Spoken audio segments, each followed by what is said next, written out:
बिस्मिल्लाहिर्रहमानिर्रहीम। हज़रत अली करम वजहुल्लाह हुज़ूर सल्लल्लाहु अलैहि वसल्लम की इमामत में नमाज पढ़ते हुए तोड़कर घर चले गए।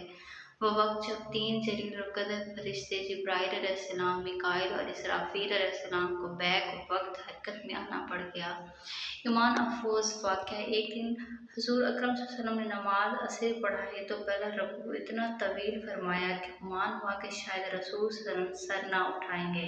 फिर जब आप सल्लल्लाहु अलैहि वसल्लम ने रकू से सर उठा लिया, नमाज अदा फरमा लेने के बाद आप सल्लल्लाहु अलैहि वसल्लम ने अपना रुख अनवार के महराब से एक जानिब फेर कर फरमाया कि मेरा भाई और चचा साथ अली बिन अबू तालिब कहाँ हैं। हज़रत अली रज़ी अल्लाह अन्हु ने आखिरी सफ़ों से अर्ज़ किया, लब्बैक, मैं हाजिर हूँ या रसूल अल्लाह।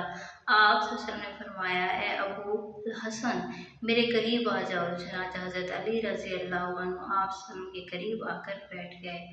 आप सल्लल्लाहु अलैहि वसल्लम ने फरमाया, अबुल हसन, क्या तुमने अगली सफ़ के वो फ़ज़ाइल नहीं सुने जो अल्लाह अज़्ज़ व जल ने मुझे बयान फरमाए हैं?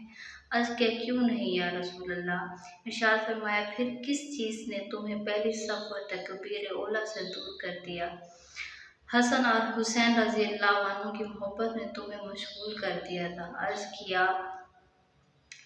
कि मोहब्बतुल्लाह, अल्लाह ताला की मोहब्बत में कैसे रुकावट डाल सकती है? आप सल्लल्लाहु अलैहि वसल्लम ने इरशाद फरमाया, फिर किस चीज़ ने तुम्हें रोके रखा? अर्ज़ किया कि जब हज़रत बिलाल रज़ी अल्लाह अन्हु ने अज़ान दी थी, मैं उस वक्त मस्जिद ही में था और 2 रकतें अदा की थी। फिर जब हज़रत बिलाल रज़ी अल्लाह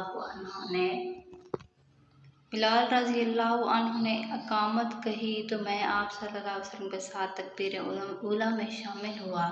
फिर मुझे वज़ू में शेबा हुआ कि मैं मस्जिद से निकलकर हज़रत फ़ातिमा रज़ी अल्लाह अन्हा के घर चला गया और जाकर हसन हुसैन रज़ी अल्लाह ताला को पुकारा, मगर किसी ने मेरी पुकार का जवाब ना दिया। तो मेरी हालत इस औरत की तरह हो गई जिसका बच्चा गुम हो जाता है या हांडी में उबलने वाले दाने जैसी हो गई। मैं पानी तलाश कर रहा था कि मुझे अपने दाएं जानिब एक आवाज़ सुनाई दी और सब्ज़ रुमाल से ढका हुआ सोने का प्याला मेरे सामने आ गया। मैंने रुमाल हटाया तो इसमें दूध से ज़्यादा सफ़ेद, शहद से ज़्यादा मीठा और मक्खन से ज़्यादा नरम पानी मौजूद था। मैंने नमाज के लिए वज़ू किया, फिर रुमाल से तरी साफ़ की और प्याले को ढाँप दिया। फिर मैंने पीछे मुड़कर देखा तो मुझे कोई नज़र नहीं आया, ना ही मुझे ये मालूम हो सका कि प्याला किसने रखा और किसने उठाया।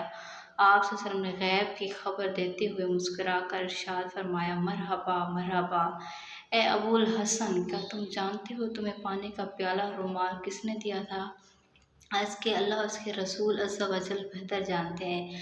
इरशाद फरमाया, प्याला तुम्हारे पास जिब्राईल अमीन अलैहिस्सलाम ने लेकर आए और इसमें खतीरतुल क़ुद्स का पानी था। रुमाल तुम्हें हज़रत मिकाईल अलैहिस्सलाम ने दिया था। हज़रत इसराफील अलैहिस्सलाम ने मुझे रुकू से सर उठाने से रोके रखा, यहाँ तक कि तुम इस रकअत में आकर मिल गए। ऐ अबुल हसन, जो तुमसे मोहब्बत करेगा अल्लाह अज़्ज़ व जल इससे मोहब्बत करेगा, और जो तुमसे बुग़्ज़ रखेगा अल्लाह अज़्ज़ व जल इसे हलाक कर देगा। अल्लाह हमें हमारे रसूल की सुन्नतों पर चलने की तौफ़ीक़ अता फ़रमाए और हमें उस पर अमल पैरा होने की तौफ़ीक़ दे। आमीन सुम्मा आमीन। मज़ीद ऐसी वीडियोज़ के लिए हमारे चैनल को सब्सक्राइब करें। शुक्रिया।